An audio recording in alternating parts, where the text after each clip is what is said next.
new fight causes more concern in Pakistan. What about us? Swat Valley refugees ask as another anti-Taliban assault looms.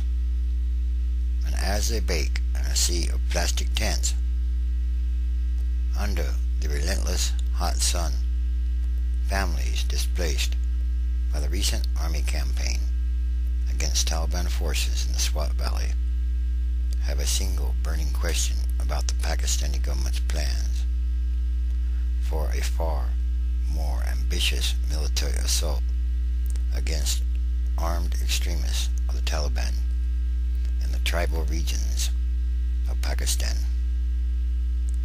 So, what about us?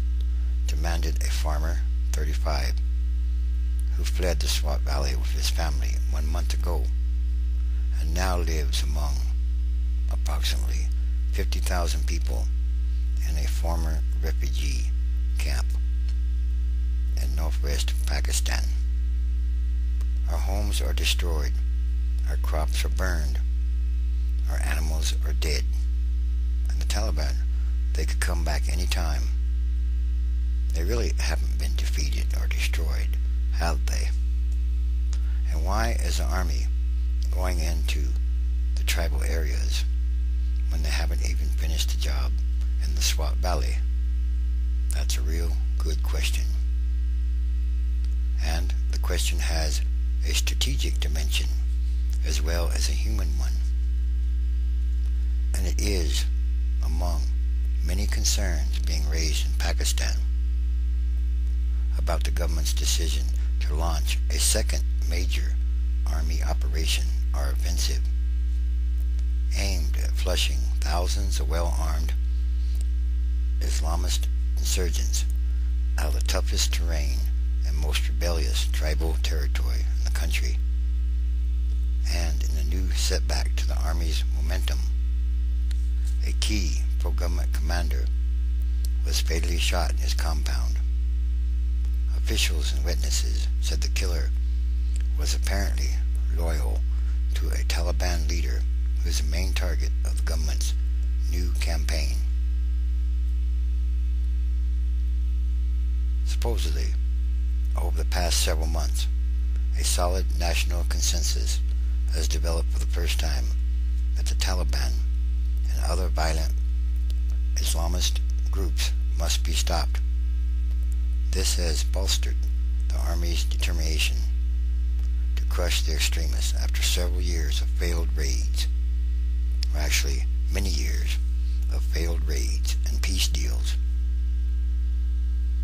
A major psychological shift in preparing for a full-fledged battle. The military has pounded the tribal areas for days with bombs and heavy artillery and moved in more than 50,000 troops. A sizable number have been shifted from the eastern border of India, signaling a major psychological shift in a military establishment groomed to fight a conventional war with its neighbor.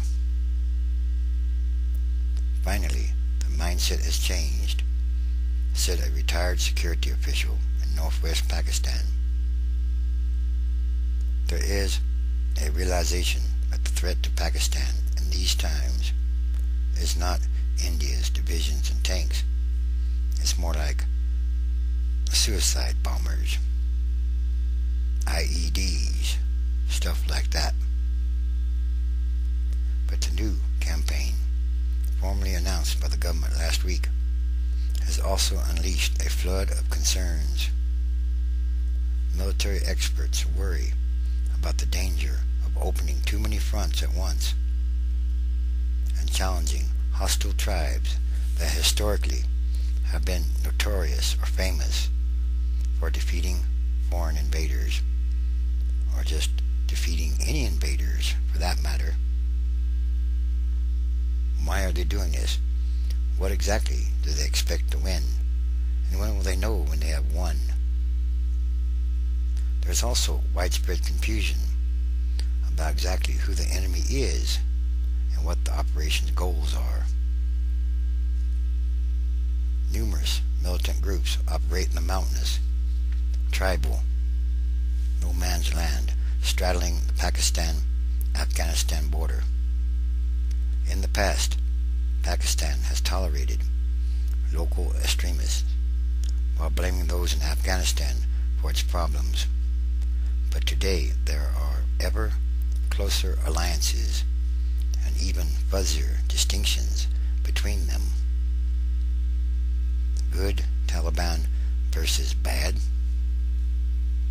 And among the homegrown militants, it is becoming increasingly difficult for Pakistan's security and intelligence services to separate good Taliban leaders, whom authorities can theoretically or presumably control or use against foreign enemies or invaders, from bad ones who have a rogue anti-state agenda, especially since the two groups often seem to change places because of personal issues or political convenience.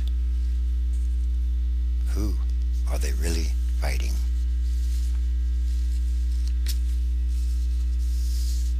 Yet another problem is the conflicting priorities of Pakistani and U.S. military planners as they struggle to refine their often uneasy alliance against the radicals. Last week, just as the Pakistani government was courting yet another militant leader as part of its pre-war planning, a U.S. drone rained missiles on its territory, presumably aiming at an Al-Qaeda or Taliban target, but unintentionally jeopardizing the whole deal. The U.S. drones were actually just making people mad or madder. It's creating a lot of anger in Pakistan. Perhaps they're doing more damage than they should be, or they're making it worse with the drones. Although the U.S. government has strongly endorsed Pakistan's new Get Tough policy toward the extremists of the Taliban, American officials are also concerned that the new campaign could merely drive them into Afghanistan, back and forth, where tens of thousands of U.S. and NATO forces are waging a grueling and protracted war against Afghan Taliban fighters and other insurgents. Pakistan wants to get rid of these militants from our territory now, said one retired official. The goal is not to push them back into Afghanistan, but we can't be underwriting the security of the U.S. and NATO. They need to fend for themselves. Somehow, this all sounds very mixed up. It's becoming quite a mess, isn't it? There's something wrong with this whole picture. And despite the now broad public anger toward Islamist extremists and the unprecedented support for army operations against them, the humanitarian toll from the recent SWAT campaign, with hundreds and hundreds of civilians killed and more than 2 million people forced to flee their homes. In other words, millions of people made homeless. All this has added a layer of caution to the general enthusiasm for the fight. In other words, something doesn't sound right here. In the sweltering government camps and makeshift tent colonies dotting the northwest frontier province, people cluster around radios, hoping for news that it is now safe to go home. The Army has proclaimed the SWAT campaign a success and begun to escort thousands of people back home, but just to the neighboring district. But many refugees are still haunted by the specter of fanatical fighters coming back to harass them all over again, which is very possible, if not likely. There are still pockets of Taliban everywhere.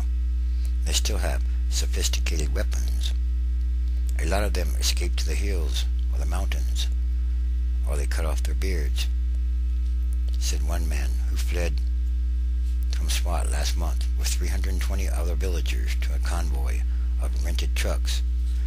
They're not defeated yet. Before the army starts a new fight, we need to finish this one.